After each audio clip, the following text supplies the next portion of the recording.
Buenas tardes muchachos, felices Pascuas. Espero que hayan pasado una Semana Santa bonita, santa, en sus casas, que estén todos bien, sus familias, recibiendo muchas bendiciones de Dios en esta extraña situación que nos ha tocado vivir.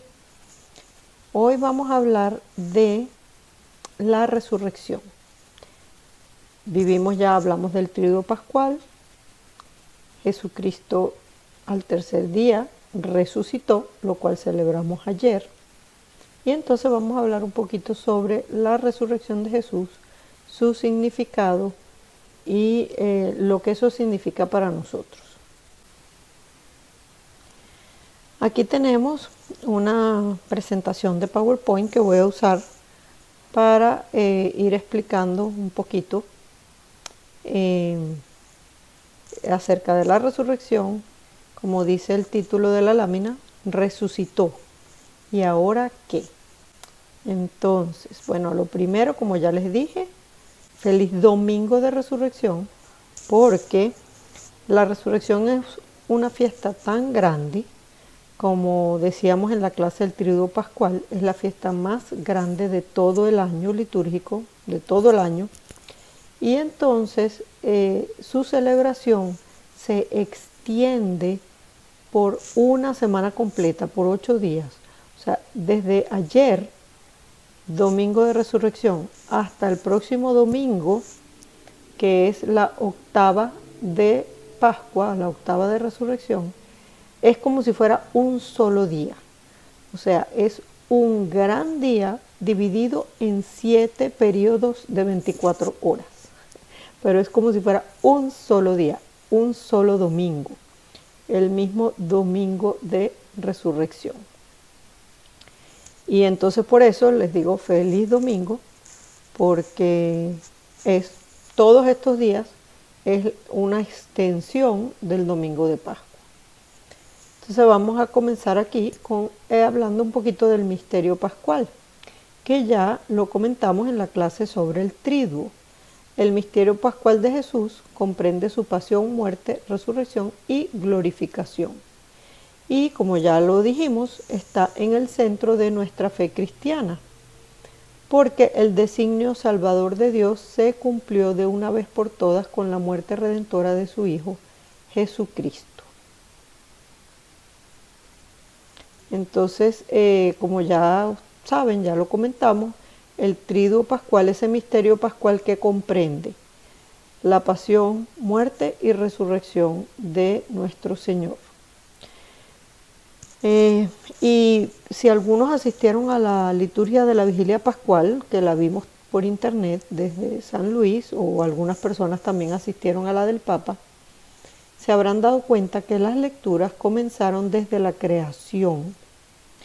Y es porque esas lecturas nos iban como llevando un poco a lo largo de toda la historia de nuestra salvación, que empezó con Adán y Eva, con el pecado de nuestros primeros padres. Y después de que ellos pecaron, que desobedecieron a Dios, prefirieron otra cosa antes que Dios, el ser humano pues necesitaba ser redimido. Y Dios, en su infinito amor hacia los hombres, nos envió a su Hijo para que nos salvara de nuestros pecados. Entonces vamos a ver, ¿y por qué eso tenía que ser así? O sea, Dios no podía simplemente decir, te perdono y ya. Bueno, de poder, podría, pero yo siempre pongo un ejemplo que pienso que ayuda, por supuesto, salvando las distancias. Es como que si ustedes tienen un perro y sacan a pasear a su perro por la urbanización, por donde ustedes viven, y resulta que el perro se les suelta de la correa y va y muerde al vecino. Y entonces, ay, Dios mío, mordió al vecino, ahora el vecino pone una queja, además hay que llevarlo al hospital, hay que pagar la cuenta, porque si mete una demanda y entonces hay que pagar la cuenta, y entonces además uno puede ir hasta preso, porque el perro, digamos, como que cometió un crimen. que fue morder al vecino. Entonces, ¿qué dirían ustedes? ¿Ustedes creen que el perro podría decir así como que, ay, señor vecino, disculpe que lo mordí? Es que yo, mire, tenía muchísima hambre y le vi esa pierna tan gordita, así tan bien formada que no me aguanté y por eso lo mordí. Pero no se preocupe, mire, véngase, que yo lo subo en el carro y lo voy a llevar al hospital. Y cuando llegan al hospital, el perro dice, mire, cúrenme a este señor aquí y por favor me pasan a la factura que yo la voy a pagar. ¿Ustedes creen que el perro podría hacer eso? ¿Y por qué no podría? Pues porque es un perro y los perros no son capaces de hacer eso. ¿Quién tendría en tal caso que llevar al vecino al hospital, correr con los gastos del hospital, de la cuenta, de la factura del hospital, de la hospitalización, de la cura y todo eso, y a lo mejor hasta pagar alguna multa por el descuido? ¿Quién tendría que hacer eso? Pues el dueño del perro, porque el dueño del perro es un ser humano igual al vecino ofendido, al vecino víctima de la mordedura. El perro no puede porque él es un perro, el ser humano es quien tiene que hacerlo. Entonces, bueno, salvando las distancias, aunque la distancia entre nosotros y un perro es muchísimo más pequeña que la distancia entre Dios y nosotros. Es verdad que somos imagen y semejanza de Dios, pero Dios, es el creador, dueño y señor. Es el ser perfecto, el bien absoluto, la bondad. Bueno, Dios es todo. Y nosotros pues somos unas simples criaturas. Entonces la distancia entre nosotros y Dios es infinita, como infinito es Dios. Y entonces nosotros, el ser humano, Adán y Eva, no podían por sí mismos reparar ese daño que se habían causado. ¿Y quién podía entonces reparar ese daño? Bueno, pues Dios, pero si él lo hubiera hecho así como que, bueno, yo soy Dios y lo hago, pues Dios podía reparar ese daño. Pero, ¿cuál fue el invento que Dios hizo para reparar ese daño y para que fuera aplicable a nosotros seres humanos? Pues que su Hijo, la segunda persona de la Santísima Trinidad, se hace hombre como nosotros, hombre perfecto. Y Él, porque es hombre, puede reparar la ofensa hecha por un hombre, bueno, por un hombre y una mujer, a Dios, porque es Dios también. O sea, Jesucristo es perfecto Dios y perfecto hombre. Entonces actúa como hombre, como nosotros, y repara la ofensa a un Dios infinitamente más grande que los seres humanos y omnipotente y buenísimo. Y lo hace además por amor, o sea, solo Él, solo Jesucristo es el Salvador y el Redentor del hombre.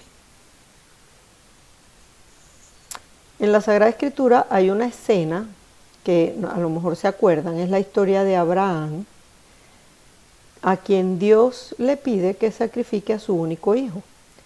Pero lo más impresionante de esta historia es que Dios le había prometido a Abraham que iba a ser padre de muchas generaciones, que su descendencia iba a ser como las estrellas del cielo, como las arenas del mar, que no se iba a poder contar. Y resulta que Abraham ya estaba viejito y no tenía hijos, y Sara, su esposa, también estaba vieja, ya no podían tener hijos. Entonces, ¿cómo era esa promesa? Bueno, pero Dios pues cumple su promesa, hace su milagro, y Abraham tiene un hijo, Isaac. Esa historia es más larga, tienen que leerla en la Biblia. Pero tiene su hijo Isaac, y un buen día, el único hijo, porque además que ya fue un milagro, porque naturalmente no era posible que ellos tuvieran un hijo. Y entonces resulta que un buen día, ese único hijo, que era como en el que se iba a poder hacer o cumplir la promesa de la gran descendencia, Dios le pide que se lo sacrifique. Y claro, era una prueba para Abraham a ver qué tanto era su amor por Dios y su confianza en Él. Y entonces Dios le pide que se lo sacrifique y Abraham no dice, pero bueno, ¿cómo? Tú estás loco, pero si es mi único hijo, tú me prometiste que iba a tener una descendencia, él es el único, ya yo no puedo tener otro. No, sino que Abraham agarra a su muchacho y se montan en su burrito y llevan la leña, todo para hacer el fuego, etcétera, y empiezan a subir la montaña a donde Dios le había dicho que quería que hiciera el sacrificio.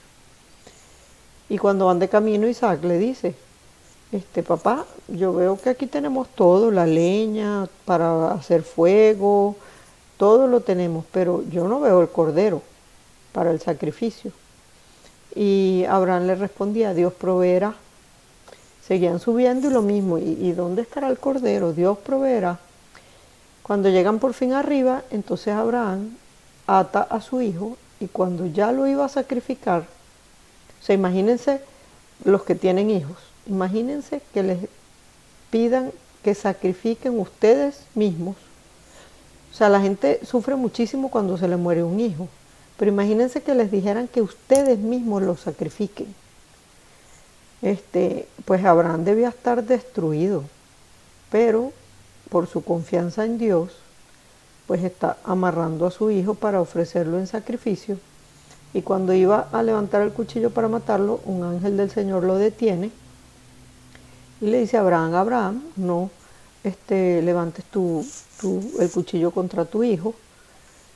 Y Abraham, porque escuchaba a Dios, así como lo escuchó cuando le pidió el sacrificio, pues también estaba dispuesto a escucharlo cuando le detuvo el brazo y no mató a su hijo. Y ahí mismo vieron que había un cordero enredado entre un matorral que antes no estaba ahí, pero apareció el cordero enredado en el matorral y lo ofrecieron como sacrificio. Entonces, esa imagen de Isaac siendo, Dios esa imagen de Abraham que ofrece a su hijo en sacrificio es una figura de la pasión de nuestro Señor Jesucristo, con una diferencia. En el caso de Abraham, Dios perdona a Isaac y le dice a Abraham, no mates a tu hijo, no levantes el brazo contra tu hijo. En el caso de Jesús, Dios mismo, que es el Padre, no perdonó a su propio hijo y lo entregó a la muerte por nosotros. Y Jesús aceptó la voluntad del Padre por caridad, o sea, por amor y obediencia. Y como era el Hijo de Dios, cualquier cosa que hiciera podía salvarnos, porque todo lo que Jesús hacía era de valor infinito. Pero Él, por su propia voluntad, quiso sufrir tanto para demostrarnos que nos ama muchísimo, que nos ama más que a su propia vida, y hacernos comprender además la gravedad del pecado. O sea, cuando uno comete un crimen, el castigo por el crimen es proporcional a el crimen que se comete. Entonces, si una persona roba, no sé, una chuchería y una cosa en una tienda, pues a lo mejor unos días de cárcel o una multa o trabajo comunitario, así. Pero una persona que mata a una persona, pues ya que mata a alguien ya tiene varios años de cárcel. Y eso depende, si es la primera vez que lo hace, si no era consciente en el momento porque estaba bajo los efectos de una conmoción muy grande, o si estaba bajo los efectos de lo que fuera, no era consciente de lo que hacía, o está mal de la cabeza, es una cantidad de años. Pero si en cambio ya no es la primera vez y no es loco, ni estaba mal de la cabeza, ni estaba bajo sino que lo pensó y lo planificó, entonces son más años, y mientras más el crimen es más grande o más seguido, más crímenes tiene, se va aumentando la pena.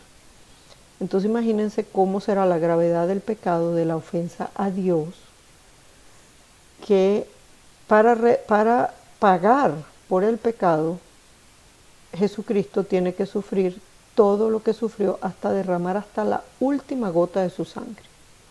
Y uno puede pensar que hay personas que han sufrido mucho y que, no, bueno, pero hay personas que han sido torturadas, o que les han cortado la cabeza, que otros que a los apóstoles, algunos los crucificaron también.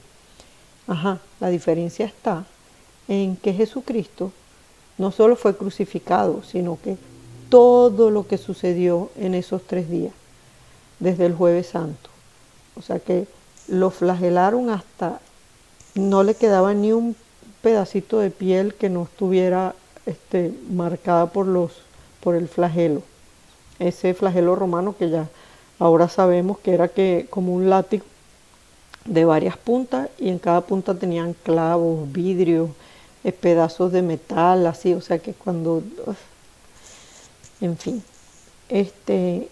lo flagelaron, lo coronaron de espinas, o sea, imagínense el dolor en la cabeza, en el cráneo, con las espinas. Luego lo hicieron caminar desde allá hasta el Calvario cargando con la cruz. Mientras tanto también lo iban golpeando. Luego las heridas también interiores, emocionales, de la traición, la mentira con la que lo estaban juzgando, todas esas falsas acusaciones, todo eso se sumaba. Y luego que lo clavan en la cruz y lo levantan, que además esa forma de morir es muy terrible. La gente se muere por asfixia. Me hace pensar ahorita en esas personas que están muriendo por el virus, porque también es una muerte como por asfixia, no pueden respirar.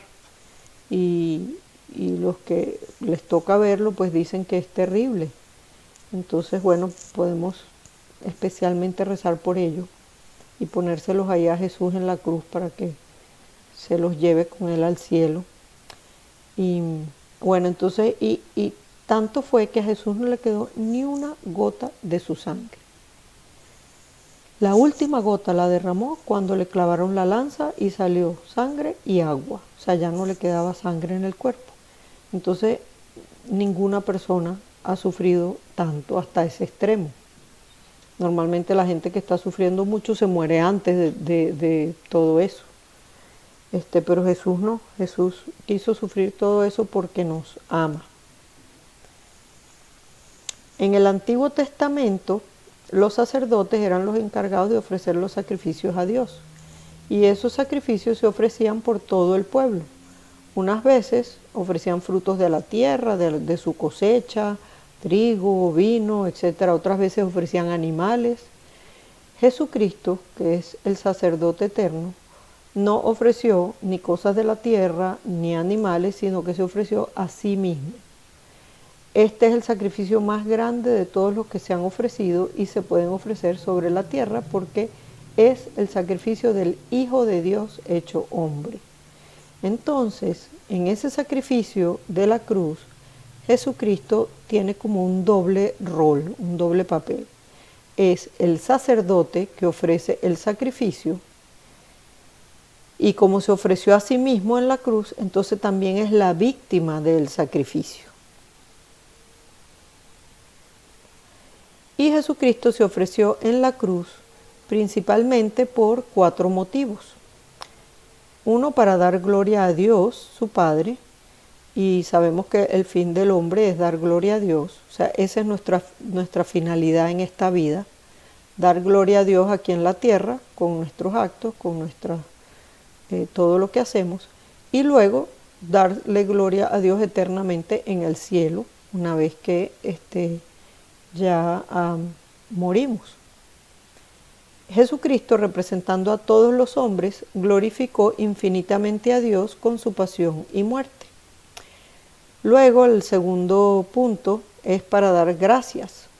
Con su pasión y muerte, Jesucristo da gracias a Dios en nombre de todos los hombres. Luego, el tercer punto, para reparar la ofensa del pecado. Al pecar, el hombre se hizo esclavo del pecado y con sus propias fuerzas no podía liberarse. Tenía el alma manchada y no podía limpiarla, como se acuerdan el ejemplo que pusimos del perro que no puede reparar el daño que le hace al vecino. Jesucristo entregó su vida por nosotros para que nosotros, muriendo al pecado, podamos vivir la vida de la gracia. O sea, para darnos la vida, para tener la vida de Dios en nuestras almas, que es la gracia, Jesucristo murió por nosotros. Y luego para pedir a Dios lo que necesitamos.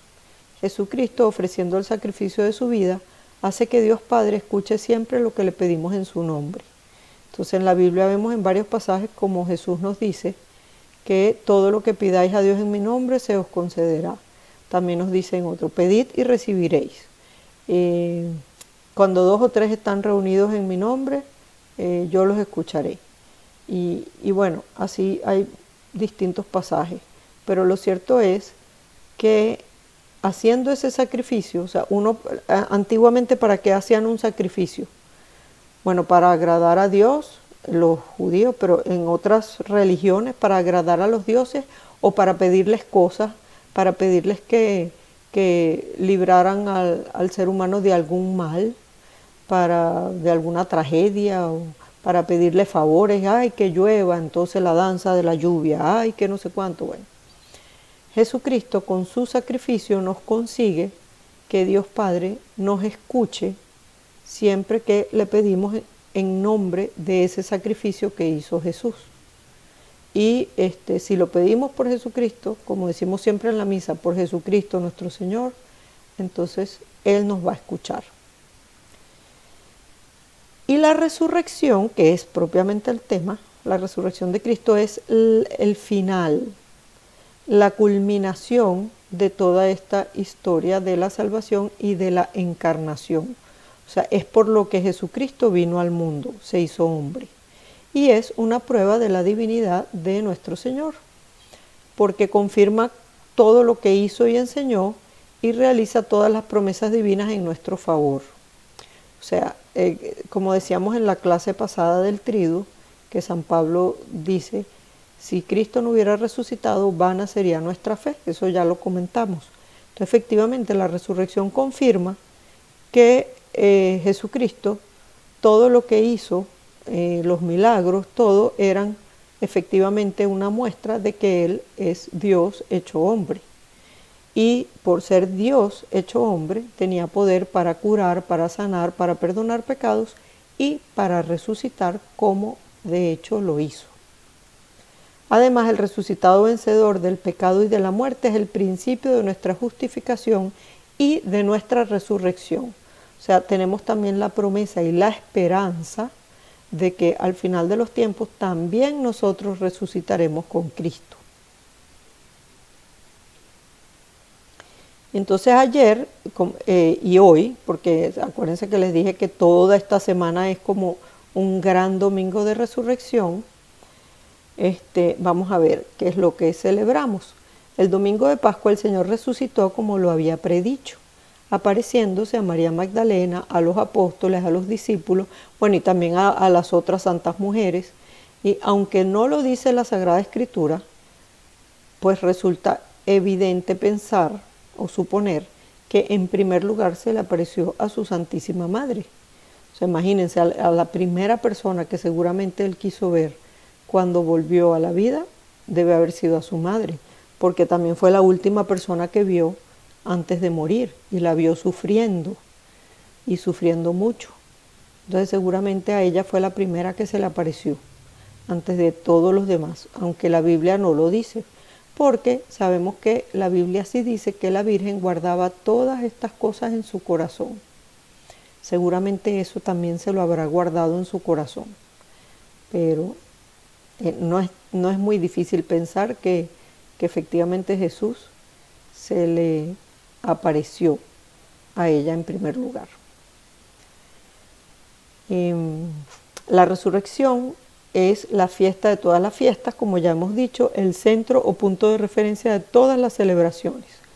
La Pascua o Paso del Señor es el triunfo definitivo de Dios entre los hombres.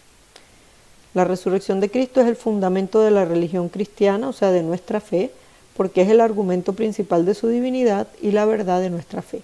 y de la verdad de nuestra fe.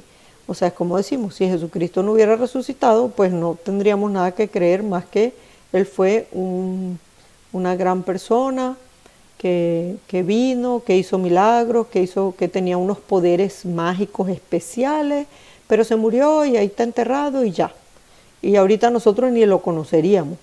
Seguramente lo habrían conocido por algunos años más y así, pero o lo conoceríamos como en una clase de historia normal. Pero no, o sea, como Él resucitó y resucitó por su propia fuerza, o sea, por su propia virtud, no fue como la resurrección de Lázaro. A Lázaro Jesús lo resucitó, pero Lázaro no podía resucitar por sí mismo. En el caso de Jesús, Él resucita por sí mismo.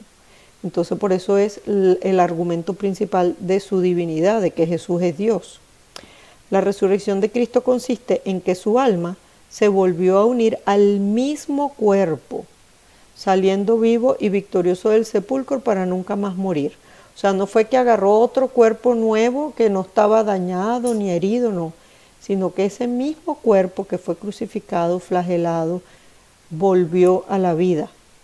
Por eso mantiene las llagas, los orificios de los clavos y la llaga en el costado, porque es su mismo cuerpo. Lo que pasa es que, claro, al resucitar glorioso, todo lo dañado pues desaparece y su cuerpo ahora es perfecto. Lo que se mantiene son los orificios, porque son como la prueba de que es Él mismo el que resucitó. Aunque el suceso no fue visto por los hombres, o sea, el propio momento de la resurrección no fue presenciado por nadie. Ahí no había nadie. Los soldados estaban afuera, del otro lado de la piedra. Aunque este suceso no fue visto por los hombres, el milagro es un hecho histórico que muchos testigos pudieron comprobar, porque el que antes había muerto a los 3 días se les apareció vivo y con su mismo cuerpo ahora glorificado. Es lo que estábamos diciendo, o sea que y sí hubo muchos testigos de la resurrección.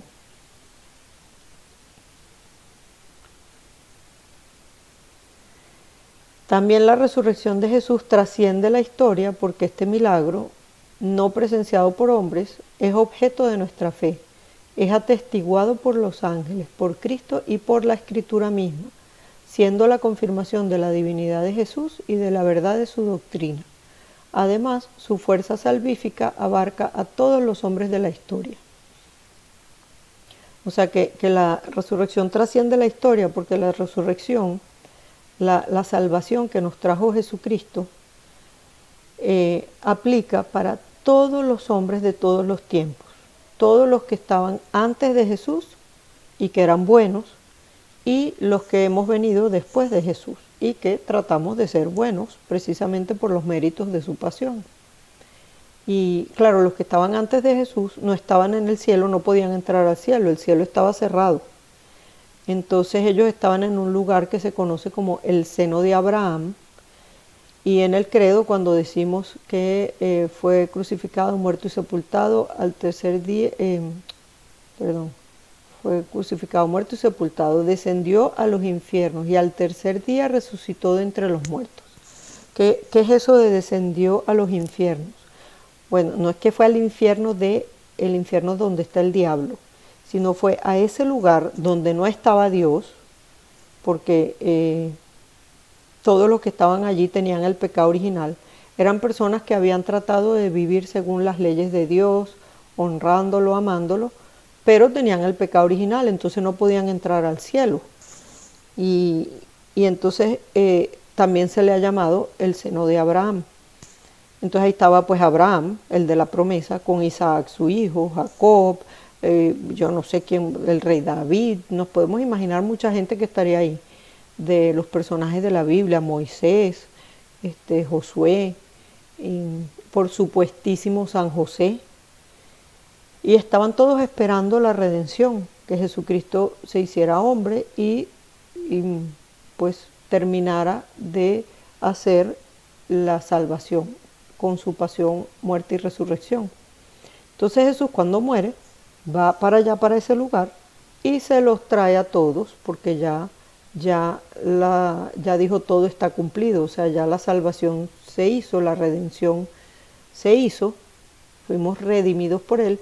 Entonces todas esas almas de los justos ya pudieron quedar libres de ese pecado original y se los llevó con Él a todos al cielo. Y después de eso, al tercer día, resucitó para hacer la prueba para nosotros de que efectivamente Él es Dios y que sí la redención se hizo, se cumplió. Vamos a ver la resurrección en la Biblia. La historia de la resurrección aparece en muchos lugares en la Biblia, en más de 5, y hay algunos episodios, bueno, saben, por supuesto está en los 4 evangelios. También está en las cartas de San Pablo, en los Hechos de los Apóstoles, pero en los evangelios especialmente Jesús anuncia su pasión, muerte y resurrección muchas veces, y los apóstoles no entendían nada, ellos no sabían a qué se refería con eso de que tenía que morir, que iba a ser entregado, que ahora donde yo voy no me pueden seguir, pero me seguirán más tarde. Todas esas cosas ellos las escuchaban, pero no entendían a qué se referían. Por eso el evangelio que leímos en la vigilia pascual, creo que fue en la vigilia, o fue ayer, ya no me acuerdo, pero dice que Pedro y el otro discípulo fueron corriendo, el otro discípulo era San Juan, y entonces dice que San Juan dice que cuando se asomó adentro de la tumba y vio y creyó, porque antes no había entendido todo lo que significaba eso que Jesús les anunciaba, pero cuando vio que ya no estaba allí, entonces creyó y entendió lo que Jesús les había dicho. Y en el Antiguo Testamento también hay muestras, digamos, pasajes donde se nos habla de la resurrección que tendría lugar al final de los tiempos. Entonces, por ejemplo, en el libro de Daniel, capítulo 12, versículo 2, que es de mediados del siglo II antes de Cristo, dice: y muchos de los que duermen en el polvo de la tierra serán despertados, unos para vida eterna, otros para vergüenza y confusión perpetua. O sea que serán despertados, que van a resucitar. Y en el libro de los Macabeos, en el segundo libro de los Macabeos, está la historia esa tan bonita de la señora que tenía 7 hijos, y el rey, ellos eran todos fieles a Dios, y el rey quería que ofrecieran sacrificios a otros dioses, y ellos se niegan. Entonces él le dice a la mamá que los convenza para que no mueran, de que hagan los sacrificios a los otros dioses, y la mamá, lejos de convencerlos, los anima más bien.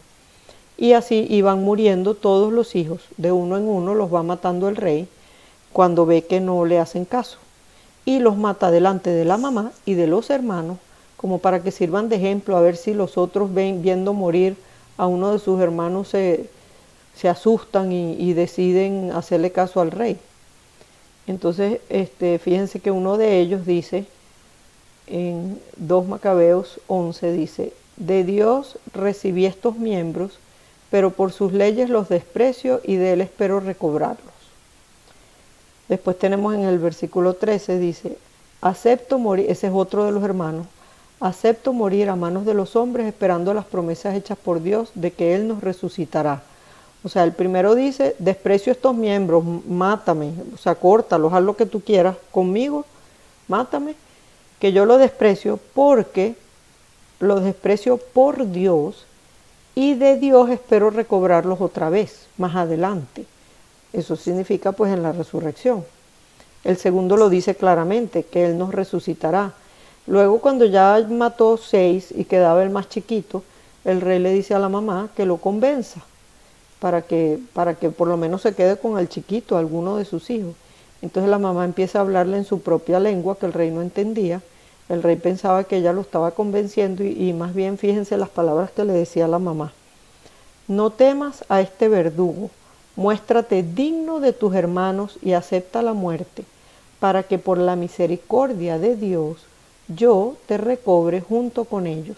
O sea, ella era consciente de que si él renegaba de Dios y le hacía caso al rey, después en la vida eterna lo iba a perder para siempre. Mientras que si él daba su vida por seguir a Dios, moría aquí en la tierra, pero luego iba a tener la vida eterna para siempre y a resucitar en el último día, pues con todos sus hermanos. Entonces por eso ella lo anima más bien a confiar en Dios, a serle fiel y a morir. Y de hecho así ocurrió.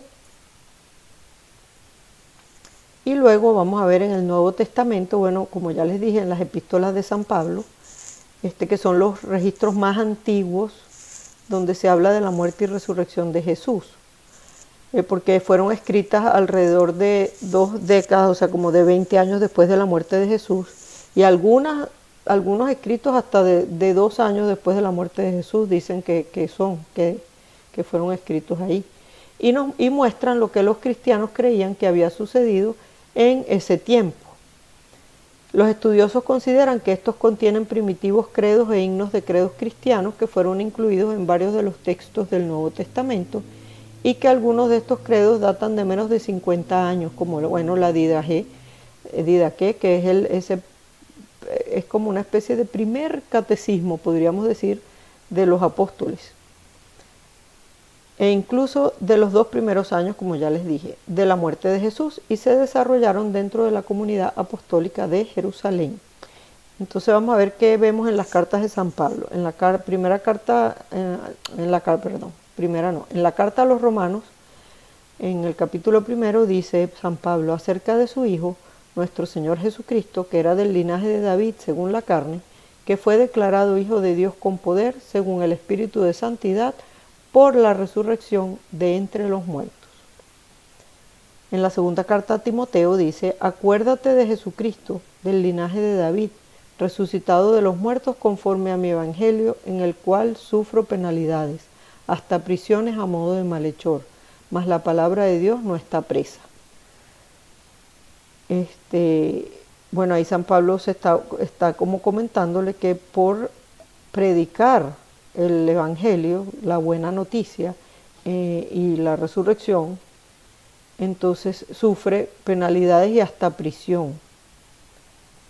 Y luego en la primera carta a los Corintios dice, porque primeramente os he enseñado lo que asimismo recibí, que Cristo murió por nuestros pecados conforme a las Escrituras, y que fue sepultado y que resucitó al tercer día conforme a las Escrituras. Entonces vamos ahora a ver los evangelios que dicen sobre la resurrección. El primero, el Evangelio de Marcos, entonces nos cuenta en el capítulo 16, versículos del 1 al 11, que los tienen allí, nos cuenta el momento en que las santas mujeres van a la tumba y se encuentran al ángel que les dice que no está allí, que ha resucitado. Y bueno, aquí tenemos una pintura muy bonita que digamos como que ilustra ese momento. Pasado el sábado, María Magdalena, María la madre de Santiago y Salomé compraron perfumes para perfumar el cuerpo de Jesús. Y el primer día de la semana fueron al sepulcro muy temprano, apenas salido el sol, diciéndose unas a otras, ¿quién nos quitará la piedra de la entrada del sepulcro? Pero al mirar, vieron que la piedra ya no estaba en su lugar. Esta piedra era muy grande. Cuando entraron en el sepulcro, vieron sentado al lado derecho a un joven vestido con una larga ropa blanca. Las mujeres se asustaron, pero él les dijo, no se asusten, ustedes buscan a Jesús de Nazaret, el que fue crucificado. Ha resucitado, no está aquí. Miren el lugar donde lo pusieron. Vayan y digan a sus discípulos y a Pedro, Él va a Galilea para reunirlos de nuevo. Allí lo verán, tal como les dijo. Entonces las mujeres salieron huyendo del sepulcro, pues estaban temblando asustadas, y no dijeron nada a nadie porque tenían miedo. Después que Jesús hubo resucitado, al amanecer del primer día de la semana, se apareció primero a María Magdalena, de la que había expulsado 7 demonios. Ella fue y avisó a los que habían andado con Jesús, que estaban tristes y llorando. Estos, al oír que Jesús vivía y que ella lo había visto, no lo creyeron. En el Evangelio de San Mateo, capítulo 28, del 1 al 10, nos dice, este me parece que fue el que leímos el sábado en la noche en la vigilia pascual. Pasado el sábado, cuando al anochecer comenzaba el primer día de la semana, María Magdalena y la otra María fueron a ver el sepulcro. De pronto hubo un fuerte temblor de tierra, porque un ángel del Señor bajó del cielo, y acercándose al sepulcro, quitó la piedra que lo tapaba y se sentó sobre ella. El ángel brillaba como un relámpago, y su ropa era blanca como la nieve. Al verlo, los soldados temblaron de miedo y quedaron como muertos. El ángel dijo a las mujeres, no tengan miedo, yo sé que están buscando a Jesús, el que fue crucificado. No está aquí, sino que ha resucitado como dijo. Vengan a ver el lugar donde lo pusieron. Vayan pronto y digan a los discípulos, ha resucitado y va a Galilea para reunirlos de nuevo. Allí lo verán. Esto es lo que yo tenía que decirles. Las mujeres se fueron rápidamente del sepulcro con miedo y mucha alegría a la vez, y corrieron a llevar la noticia a los discípulos. En eso Jesús se presentó ante ellas y las saludó. Ellas se acercaron a Jesús y lo adoraron abrazándole los pies, y él les dijo, no tengan miedo, vayan a decir a mis hermanos que se dirijan a Galilea y que allá me verán. Y tenemos otra imagen de ese momento. Ahí en esta están los soldados, igualito como lo cuenta, con los soldados allí que cayeron como muertos. Luego tenemos el Evangelio de San Lucas, que lo cuenta un poquito diferente. Todas las versiones al final es la misma historia. Lo que pasa es que cada evangelista pues le da algún giro diferente de acuerdo según de quien lo haya escuchado, porque ninguno de ellos estuvo ahí. Ellos lo escucharon contar y entonces pues le cambian algunos detalles o matices. Pero el primer día de la semana regresaron al sepulcro muy temprano, llevando los perfumes que habían preparado. Al llegar se encontraron con que la piedra que tapaba el sepulcro no estaba en su lugar, y entraron, pero no encontraron el cuerpo del Señor Jesús. No sabían qué pensar de esto, cuando de pronto vieron a dos hombres de pie junto a ellas, vestidos con ropas brillantes. Llenas de miedo se inclinaron hasta el suelo, pero aquellos hombres les dijeron, ¿por qué buscan ustedes entre los muertos al que está vivo? No está aquí, sino que ha resucitado. Acuérdense de lo que les dijo cuando todavía estaba en Galilea, que el Hijo del Hombre tenía que ser entregado en manos de pecadores, que lo crucificarían y que al tercer día resucitaría. Entonces ellas se acordaron de las palabras de Jesús, y al regresar del sepulcro contaron todo esto a los 11 apóstoles y a todos los demás. Las que llevaron la noticia a los apóstoles fueron María Magdalena, Juana, María, madre de Santiago, y las otras mujeres. Pero a los apóstoles les pareció una locura lo que ellas decían, y no querían creerles. Sin embargo, Pedro se fue corriendo al sepulcro, y cuando miró dentro no vio más que las sábanas. Entonces volvió a casa admirado de lo que había sucedido. Aquel mismo día, dos de los discípulos se dirigían a un pueblo llamado Emaús, a unos 11 kilómetros de Jerusalén. Iban hablando de todo lo que había pasado. Bueno, y aquí lo dejamos hasta aquí, pero ese pasaje de Emaús sigue contando la historia de cómo ellos también se encuentran a Jesús crucificado. A Jesús resucitado. Y finalmente tenemos a Juan en el capítulo 20, del 1 al 10, entonces nos dice, en el primer día, este evangelio fue el que leímos en la misa el domingo. El primer día de la semana, María Magdalena fue al sepulcro muy temprano, cuando todavía estaba oscuro, y vio quitada la piedra que tapaba la entrada. Entonces se fue corriendo a donde estaban Simón Pedro y el otro discípulo, aquel a quien Jesús quería mucho, y les dijo, se han llevado del sepulcro al Señor y no sabemos dónde lo han puesto.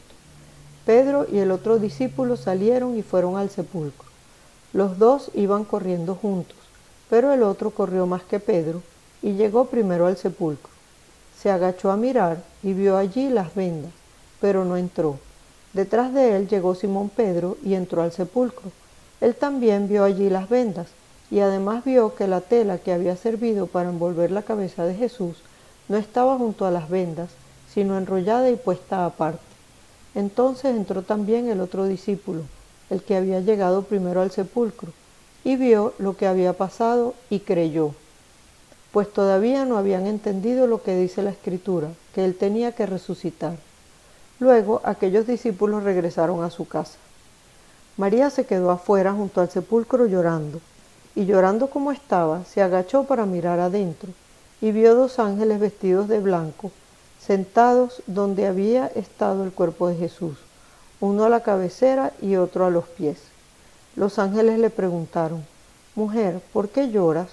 Ella les dijo: «Porque se han llevado a mi Señor y no sé dónde lo han puesto». Apenas dijo esto, volvió la cara y vio allí a Jesús, pero no sabía que era él. Jesús le preguntó: «Mujer, ¿por qué lloras? ¿A quién buscas?». Ella, pensando que era el que cuidaba el huerto, le dijo: «Señor, si usted se lo ha llevado, dígame dónde lo ha puesto, para que yo vaya a buscarlo». Jesús entonces le dijo: «María». Ella se volvió y le dijo en hebreo: «Rabuni», que quiere decir maestro. Jesús le dijo: «No me retengas, porque todavía no he ido a reunirme con mi Padre, pero ve y dile a mis hermanos que voy a reunirme con el que es mi Padre y Padre de ustedes, mi Dios y Dios de ustedes». Entonces María Magdalena fue y contó a los discípulos que había visto al Señor, y también les contó lo que Él le había dicho. Y bueno, tenemos otra imagen muy bonita de este momento. Después de la resurrección, Jesús pasa 40 días con los discípulos en que se le aparece varias veces, en distintos momentos, y como Jesús les pidió, pues ellos van a Galilea y allí lo vuelven a ver. Y luego, después de 40 días, el Señor subió a los cielos, donde está sentado a la derecha del Padre. Y esa fiesta, ese momento en que Jesús sube a los cielos, lo celebramos en la iglesia con la fiesta de la Ascensión del Señor.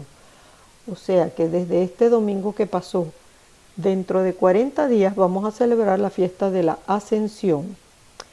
Después de la Ascensión, cuando ya Jesús se va al cielo, pasan 10 días más y es cuando viene el Espíritu Santo, la fiesta de Pentecostés.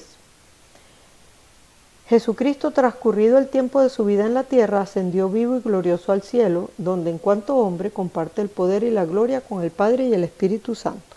El episodio de la ascensión se narra en Marcos 16-19, Lucas 24 del 50 y 51 y en los Hechos de los Apóstoles 1, 9 al 11.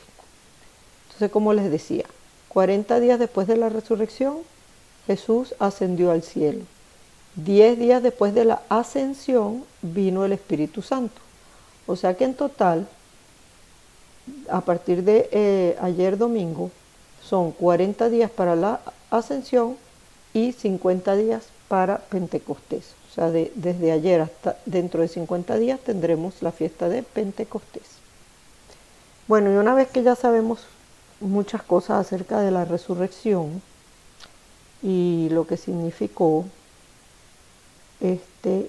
¿qué podemos decir de cómo nos impacta eso a nosotros?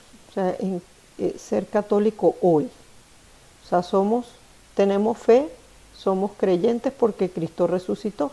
Pero ¿qué significa eso hoy? Y ustedes que van a recibir el sacramento de la confirmación, o sea, ¿qué significa eso? Después de que uno recibe la confirmación y la Eucaristía, o la confirmación solo para los que les falta este sacramento nada más. ¿Qué significa eso en mi vida?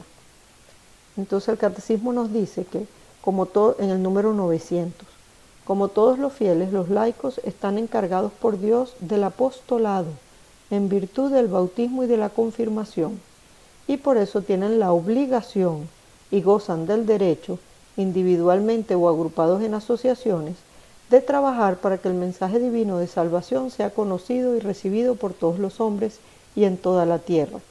Esta obligación es tanto más apremiante cuanto solo por medio de ellos los demás hombres pueden oír el Evangelio y conocer a Cristo.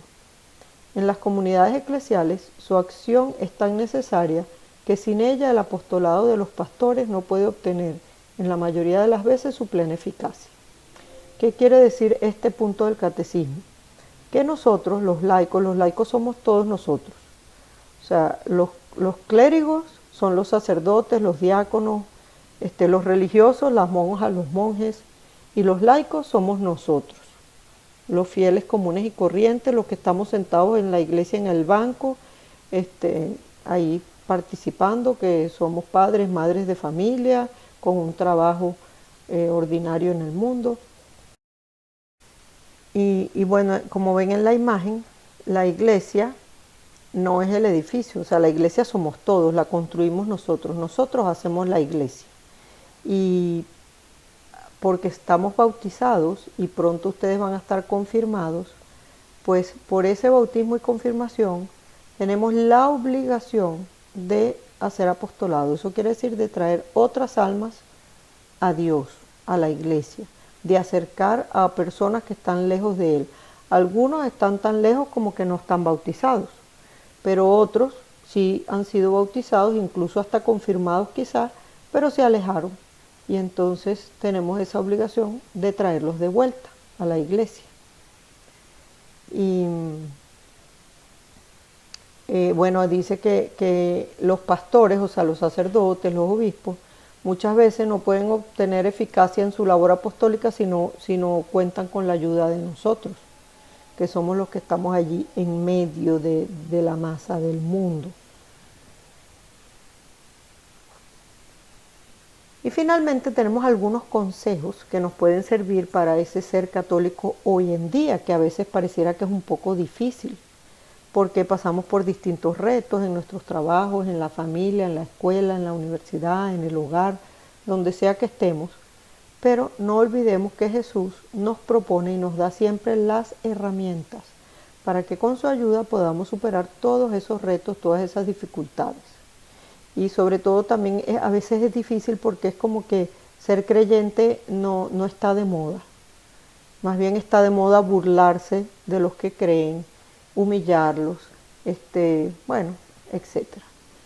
Pero tenemos que ser valientes y vamos a leer un poquito aquí estos consejitos.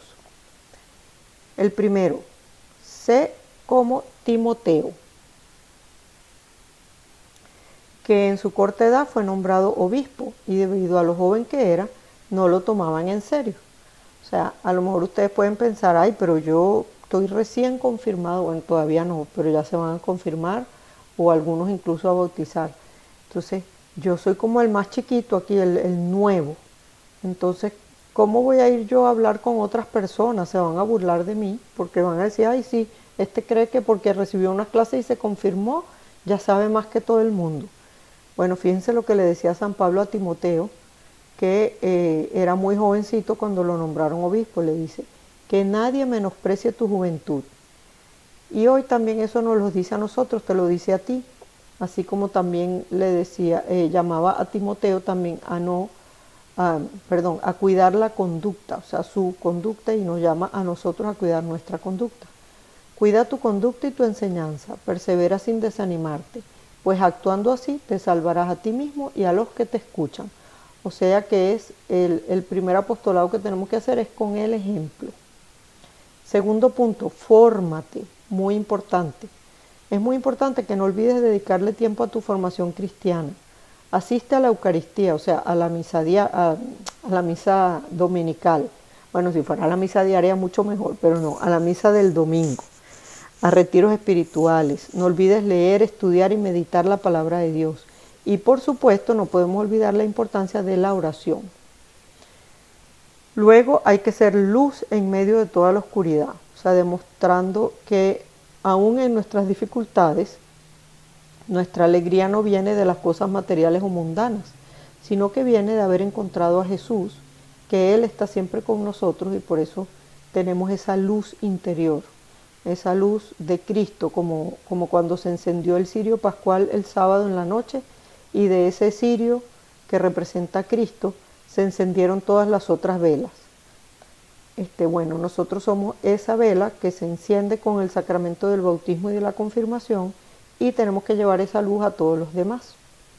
Sea alegre, pero no confundamos la felicidad con el placer, como explicaba el Papa Francisco a unos jóvenes en un encuentro con jóvenes. Decía, y es bueno que ustedes, jóvenes, vean que felicidad y placer no son sinónimos.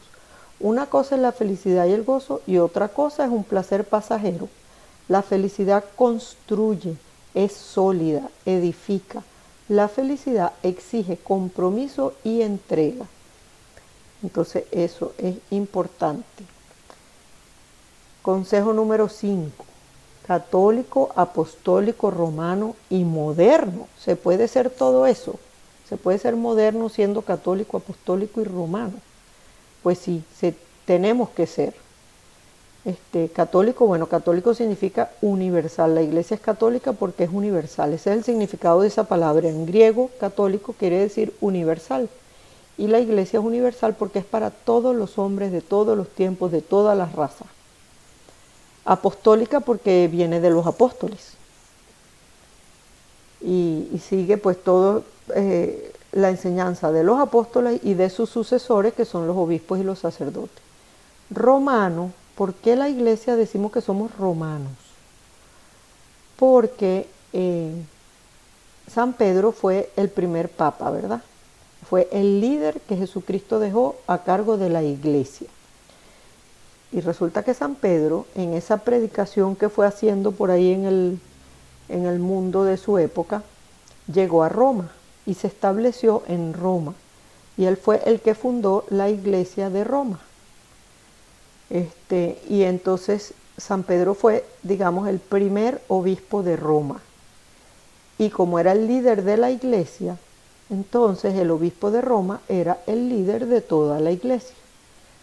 Cuando San Pedro murió, sus sucesores, ahí en el obispado de Roma, o sea, sus sucesores siguieron siendo los obispos de Roma y los líderes de toda la Iglesia Universal. Por eso el Papa, que es el sucesor de San Pedro, está en Roma y es el obispo de Roma. Y como obispo de Roma es también, como sucesor de Pedro y obispo de Roma, es también el líder de toda la Iglesia Universal. Entonces, por eso decimos que la Iglesia es romana, somos romanos, católicos, apostólicos y romanos. O sea, que seguidores del Papa, del sucesor de Pedro, que es el Papa. Y moderno, bueno, sí, tenemos que actualizarnos. O sea, en esta era moderna en la que vivimos, todo gira en torno a Facebook, a Instagram, a Internet. Bueno, imagínense cómo hemos usado todas esas redes en esta crisis del coronavirus, en esta pandemia. Gracias a Dios tenemos todos esos instrumentos y hemos podido seguir las celebraciones litúrgicas, estamos en contacto unos con otros. Pero bueno, ahorita pareciera que lo más importante del mundo es quien tiene más likes en sus publicaciones, los me gusta. Bueno, entonces nosotros como católicos apostólicos romanos modernos, que están metidos ahorita en esta era moderna en la que vivimos, tenemos también que utilizar todos esos medios para evangelizar, porque todos estamos llamados a la evangelización. Y bueno, gracias a Dios lo hemos estado haciendo. Gracias a esas redes sociales es que hemos podido estar comunicados y seguir eso, la ceremonia, no perder, digamos, como el contacto con Dios y con la iglesia. De modo que cada una de nuestras casas se ha convertido en una iglesia. Eso sí, hay que recordar que es ser prudentes y cuidadosos con lo que compartimos y publicamos en nuestras redes sociales para que sean reflejo y manifestación de ese ser un verdadero cristiano, seguidor, discípulo de Jesucristo. Y que nuestras redes sociales acerquen a la gente a Dios en lugar de alejarla, porque quizás publicamos cosas indecentes o que no edifican, que no son buenas. Entonces, en lugar de acercar a la gente a Dios, la estamos alejando. Así no sirve. Otro punto importante, a la hora de la diversión, saber divertirse sin ofender a Dios. Cuidar a los lugares a los que vamos y visitamos, investigar primero que no sea un lugar que tenga mala fama, donde se provocan peleas o donde se distribuye droga, donde hay alcohol, donde hay pecados contra el sexto y noveno mandamiento, sino que vayamos a lugares donde de verdad uno puede divertirse sanamente sin ofender a Dios. Y si nos invitan a algún lugar algún día, a una fiesta, a cualquier sitio, que sabemos que nos va a exponer alguna de esas cosas, pues mejor decir que no y no ir y buscar otro sitio diferente para reunirse. También hay que ser prudente y conocer uno sus propios límites. Entonces, si yo sé que después del tercer traguito ya, entonces pues no llego hasta ahí. Evitar emborracharse. Por supuesto, cero con la droga, ¿no? Entonces, como decía San Juan Bosco, o sea, don Bosco le decía a los muchachos, les decía, disfruta cuanto quieras, siempre que no peques. Entonces, claro, también porque la verdad es que esas diversiones que ofenden a Dios, uno cree que se está divirtiendo en el momento, y ay, y borrachito, y ay, sí, qué cómico, y la droga, ay, me hizo sentir tal cosa, o con la lujuria, el sexo, no sé, cualquiera de esas cosas. Pero al día siguiente, ¿qué? ¿Cómo amanece uno? ¿Cómo se siente? Ya no nos parece tan divertido. Entonces, mientras que la diversión sana se puede tener siempre, sin límite, y siempre nos vamos a sentir bien, antes, en y después. Y luego un detalle pequeño, cuidar la forma de vestir, o sea, que cuando nos vean a alguien que sabe quién es, que es hijo o hija de Dios, que es hermano o hermana de Jesucristo.